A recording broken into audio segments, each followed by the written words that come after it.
Maniwala ka sa akin, Manang Flor. Hindi si Ma'am Ivy ang nakasagasa kay Sito. Si Miss PB ang gumamit na sasakyan ng mga oras na yun. Aliyah, susunduin kita. We're going somewhere. Okay? Ma'am, ito lang po yung susi. Ma'am. Babalik din ako.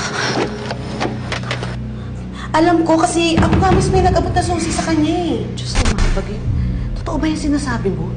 Manong Flor, totoo yung sinasabi ni Didit. Kasi nung araw na yun, nakita ko rin si Miss Baby, yung pinandar na yung sasakyan mo sa may gate.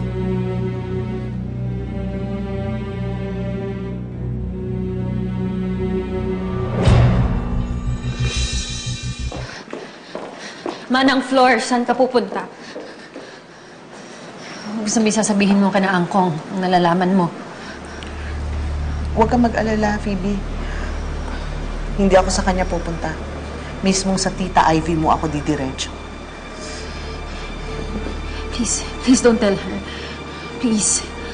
Kung hindi mo kayang sabihin sa kanya, ako ang magsasabi sa kanya mismo. Talagang gusto mong parusahan ng Tita Ivy mo, no? Sa kasalanang hindi naman siya ang gumawa. Sige.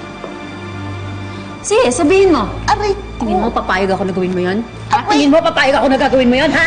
Aray ko, Tingin mo, nasasaktan ako, Phoebe. wala akong pake. Papayag ako, hindi. Dito. Ma'am. Phoebe, Manang Flor. Ma'am.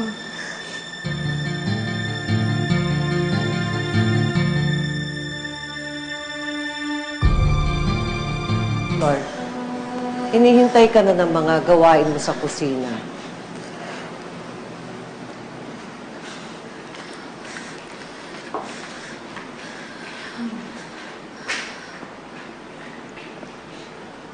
Ikaw ang nakasagasa kay Sito?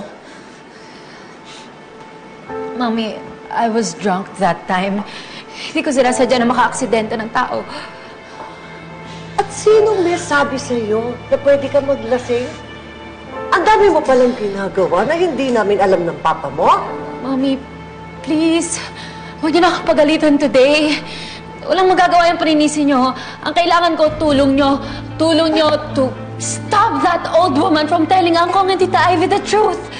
Please, please, Mami. Ayoko makulong. Please help me. Help me. Please.